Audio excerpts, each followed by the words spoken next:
Welcome to Basic English Online class. In today's class, we're going to be learning about riddles. Kutaa irraa kana keessatti wanti ilaaluuf deemnu want riddles jedhamu ilaaluu deemna jechuudha.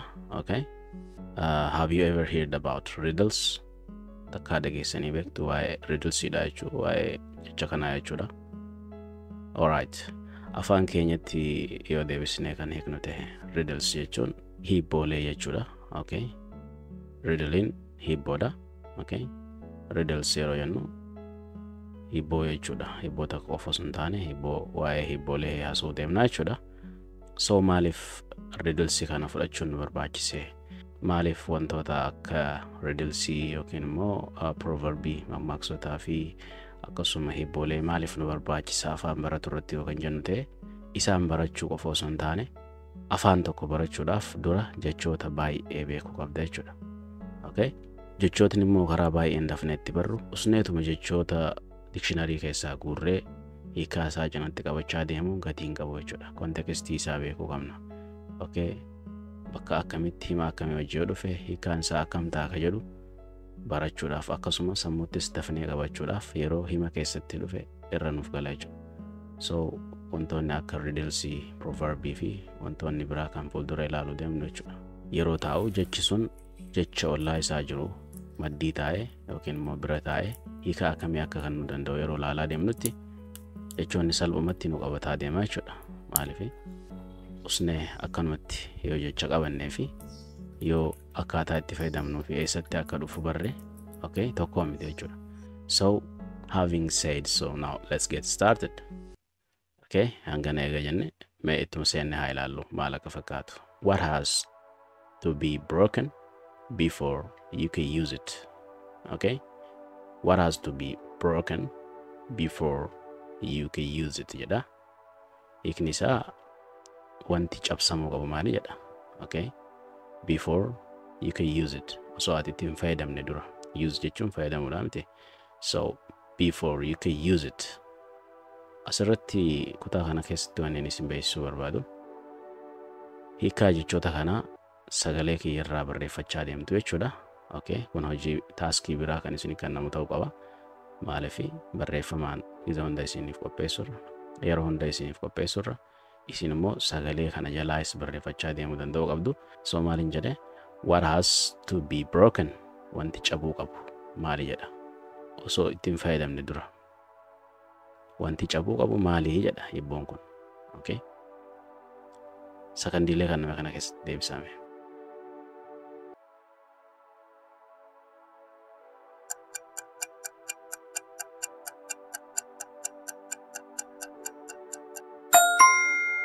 The answer is an egg. Okay, deebisaan isaa maali? Hanqaaquu yookiin immoo killeesni jedhama jechuudha. Loqoda biraa keessatti deebisaan isaa jechuudha. What we understand from this riddle is that we cannot use the inside of egg, okay, without breaking the shell first. Kana jechuun shellii isaa san ka gubbaa san osoo hin cabsine keessa isaa san maal godhuu hin dandeenyu fayyadamuu hin dandeenyu jechuudha. Okay. I'm tall, okay, when I'm young. Ani dheeraadha gaafaan xiqqaadha jedha. And I'm short when I'm old. Gaafaan guddaa ta'e jechuudha. Old jechuun yeroo dulloome yookiin nama guddaa ta'etti maal ta'a? Short, gabaabaadha jechuudha. Okay, namuma tokko kan gaafa ijoollee dheeraa yeroo guddatu gabaabaa ta'aa deema jechuudha. What am I? Okay, ani eenyu jechuun jira. Ani maali? Ani eenyu osoo hin taane ani eenyu jechuun who am I dha. So what am I yoo jedhe ani maali jechuun jira jechuudha.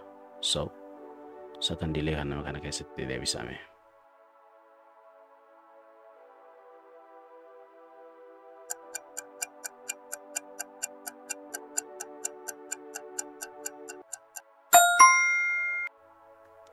The answer is candle. Okay, deebisaan isaa maali? Shama jechuudha. Okay, as you know, a candle is tall when you first start using it. Okay, and as it burns, it melts and become what? Become shorter. Yeroo baqaa deemutti, yeroo itti fayyadamaa deemnutti maal ta'a deema? Gabaabbachaa deema jechuudha. sababni isaatis waan melt ta'uuf jechuudha yookiin baquuf jechuudha. That's good. Let's move to the other one. Question number 3. What month of the year has 28 days jedha. This is very simple and even it doesn't need to think about it. Okay, hedduutti yaaduun hin barbaachisu. Baatiileen jechuudha asirratti month jechuun baatiidha. What month baatii tamtu jedha of the year amata keessatti jirtu yookiin bara keessa kan jirtu has 28 days guyyoota 28 kan qaban kamii jedha. Baatiin kamiyyuu 28 gad kan taate hin jirtu. Okay, the answer is what? All of them. Hundi isaaniitu jennee deebisuu qabna jechuudha. Baatiileen hundumtu 28 gadi miti jechuudha. Question number 4 says, what is full of holes but still holds water? Okay, asirratti what is full of holes maalii jedha wanti uraalee qaba jechuudha. Uraa jechuun ni beektanii miti. Full of holes qaamni isaa uraa qofa jechuudha wanti sun, but still holds water haa ta'u garuu bishaan if keessatti qabatee taa'aa jedha. What is it?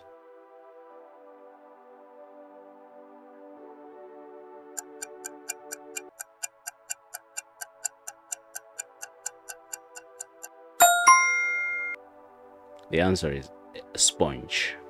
Okay, a sponge. Even though it has full of holes, it can hold the water. Okay, it can absorb water. Okay, in those tiny spaces. So kana jechuun uraa baay'ee qabaatus. Okay, spongein kuni uraalee baay'ee haa qabaatu malee. Okay, uraalee san keessatti maaliif keessa qabachuu danda'a? It can absorb water. Bishaan xuuxee if keessatti xuuxee qabachuu danda'a jechuudha. So deebisaan isaa sponge ta'a jechuudha. Question number 5. What is always in front of you but can't be seen? What is always in front of you but can't be seen?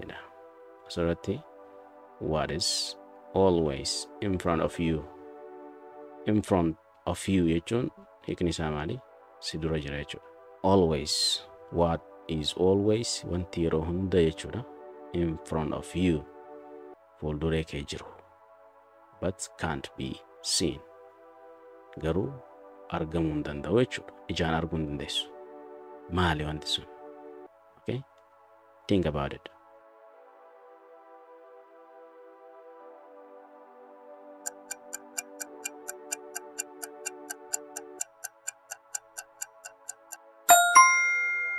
The answer is future. Okay, future. We don't say future. Okay, we must say what? Future. Okay, all right, the answer is future because of what? Because it is something that always ahead of you in time. Kana jechuun waa'een futureidha yeroo hundaayu wanta gartee nu dura jiru jechuudha. Always ahead of us, wanta fuulduree keenya jirudha. Every second you live, you are moving toward it. Sakandiileen deemtu hundi gara fuuldura keetii si geessite jechuudha. Gara wanta si fuuldura jirutti si geessaa deemte jechuudha. So wanti nu dura jiru kan nuti harkaan qabuu hin dandeenye. Okay, kan immoo fuuldura keenya jiru maali? Future yookiin wanta fuulduraa jechuudha hiikkaansa. So deebisaan isaa kana. It is in front of you, si dura jira, but you can't be seen. But it can be seen. Argamuu hin danda'u garuu. Tuqus hin dandeessu jechuudha. Makes sense? Let's move to riddle number 6. What can you break? What can you break even if you never pick it up or touch it? What can you break? Wanta ati cabsuu dandeessu jedha.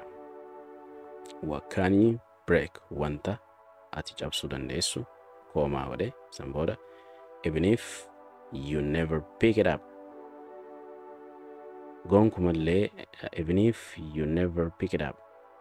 Gonkumallee okay kaastee kanatti hin beekne jechuudha. Or touch it.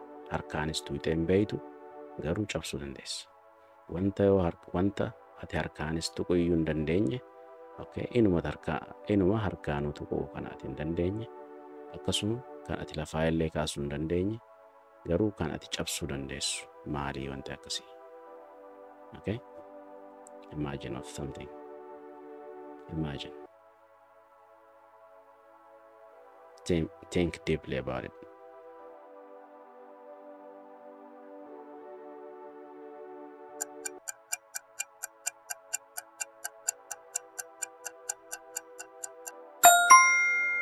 Okay, the answer is a promise.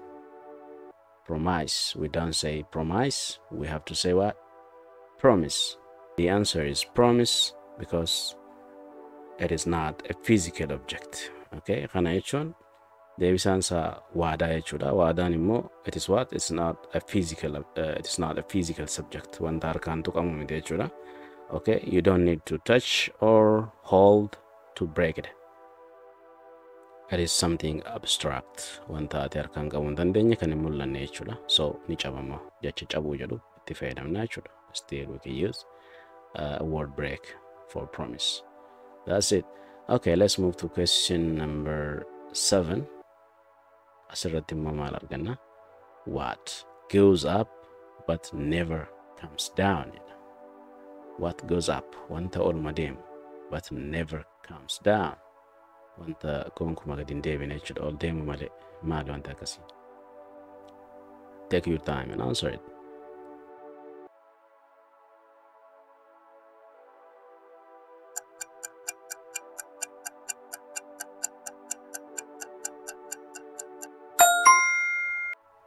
The answer is your age. Okay, this is because it always increases as time passes. Wanti gartee dabalaa deemu jechuudha. Umrii qofa jechuudha. So your age yeroo jennu your age dha, umrii keeti jechuudha. Umriin kee maali? Yookiin umriidha.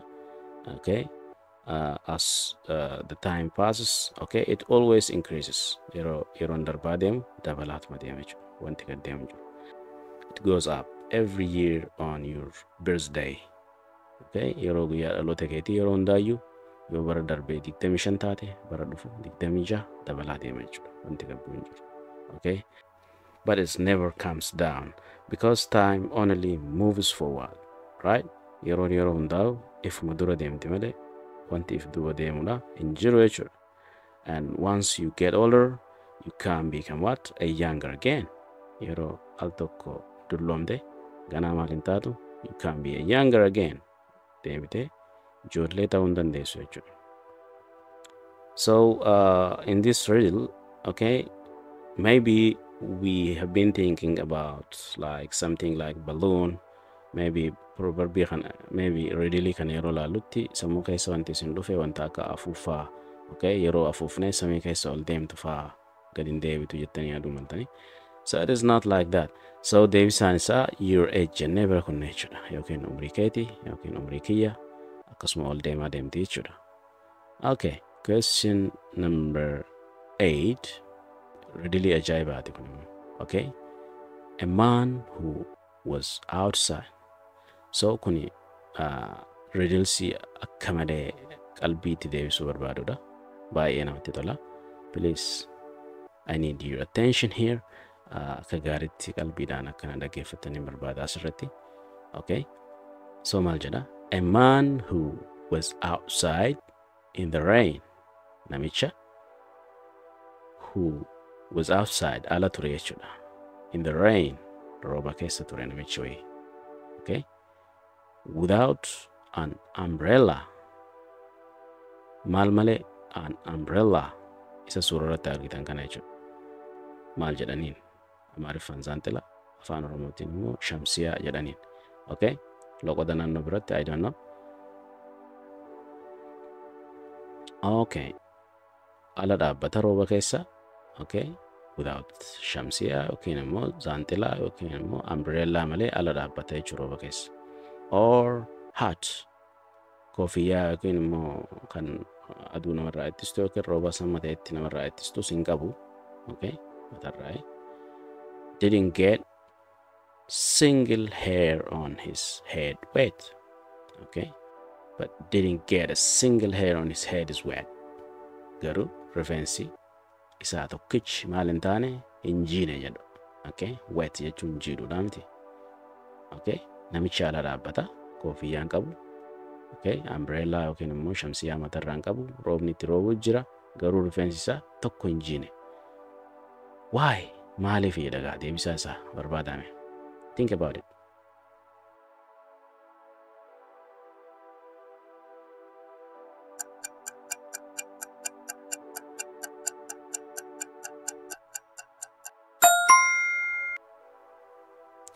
The answer is he was a bald. Okay, namichi kun maali? Bald. Namichi kun maali? Bald. Rifeensa hin qabu jechuudha. Nama sammuu rifeensa nama matarraa rifeensa hin qabne maal jennaani? Bald jennaan.